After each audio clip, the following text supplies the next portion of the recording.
One sebelum ni ada sleep disc. Betul? Betul, bulan 8. Lepas tu, Saya admit hospital selama 4 hari 3 malam. Lepas tu doktor decide untuk operate lah. Sebab saya punya sleep disc sangat teruk. Sebab tu tulang yang terkeluar sudah kan. Allah. Jadi saya cakap okey lah, bagi saya fikir dulu.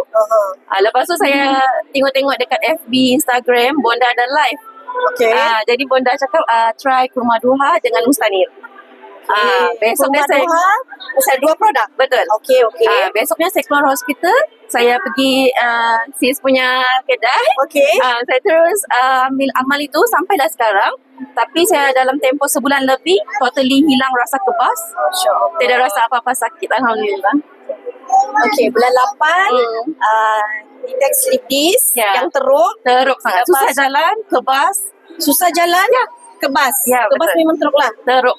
Okey, lepas tu nampak Bonda punya live, Ya, dan datang pergi outlet, ambil Mustanir dengan kurma duha. betul. Berapa bulan tu, sis?